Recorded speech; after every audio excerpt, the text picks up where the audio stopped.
Кана айтыңыз. Эмнеге Кыргызстан Так. аферисттердин өлкөсүбүз? Аферисттер элдерден акчаны чогултат да отуруп алышат түрмөгө. Интернетте ачсаңыз, бул любой адам бүгүнкү күндө азыр деле мен ачып карап атам да, мошенникке кирсеңиз эмне чыгат экен? Чыкпай отуруп алышат ошол жерде, соттошуп отуруп беришет жыргап коюпчу. Акырында по пробацию бул акчаны бере албайт экен деп чыгып кетет да. Акыйкатсыз деп. Как будто Кыргызстан это страна мошенников и аферистов. Эмнеге Кыргызстанда аферисттер көп? Эмнеге Кыргызстанда ар кандай түрдөгү аферисттер ачылат? Эмнеге Кыргызстанда башка жарандардын, башка өлкөнүн жарандарына паспорт алуу жеңил жана оңой? Эмнеге биз ушул нерселердин баарына азыркыга чейин көз жумуп келебиз? Биз жогорку кеңеш бияка келатканда эмне деп келебиз? Биз гарантпыз деп келебиз, туурабы? Биз гарантпыз. Биз силерге, жарандарга гарантия беребиз. Силер алданбайсыңар.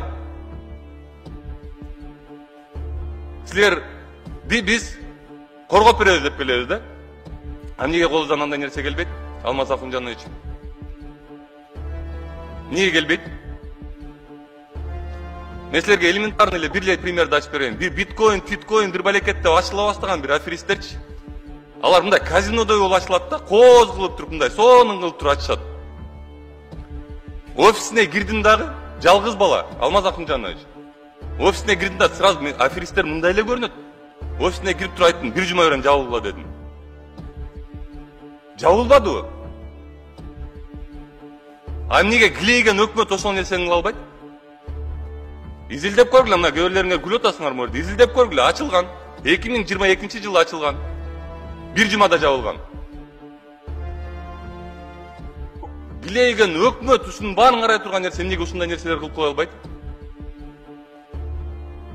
Ар бир өңөрдө, коллегалар, урматтуу, 90 депутатпыз мөрдө. Ар бир өңөрдө строй компанияга алданып калган тууганыңар бар. Таанышыңар бар. Ар бир өңөрдө.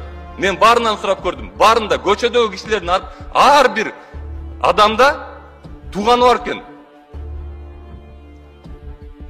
Бүт жерде ошондой, мына Шайырбек Кыдыршаевич мынакей, менин коллегам азыр мыйзам долбоорун жазып атат, электрондук тамекилер боюнча запрет кылалы деп. 2 жыл болду Минздравдын артынан кууганыма. Жазып бергиле, бул обязательно мен жаза турган нерсе эмес. Бир иштетип көрөйүн дедим да. Жок, бүтүп отурушту. Анткени Кыргыз элинин ден соолугу кимге керек? Жогорку кеңештин депутаттарына керек. Өкмөткө кереги жокпу Кыргыз элинин ден соолугу? Өкмөт ушинтип Кыргыз элин алдатып коюп, көчөдө калтырып коюп, дагы бир чогулуш кылайын деп атам мен могу жазында. Марттын аягында, апрелдин баштарында келип бериңиздер өкмөт. Ал жерде 10 миңдей адам чогулат.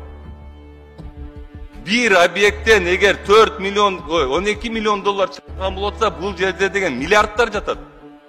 Ал миллиардтар какта экен? Алмаз Акунжанович айтайын, мен муну изилдей баштагандан кийин билдим. Ал миллиардтар Дубайда экен. Ал миллиардтар башка өлкөлөрдө экен.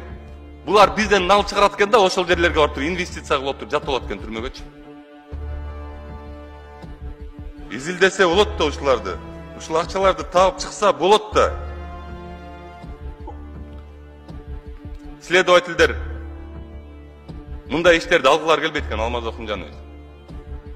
Анткени баш ооруйт экен мындай иштер мененчи. Бул ишти казып чыгыш, аягына чыгыш оор экен. Келсе көбүнчөсүн албай коет экен. Алсын ошолорду.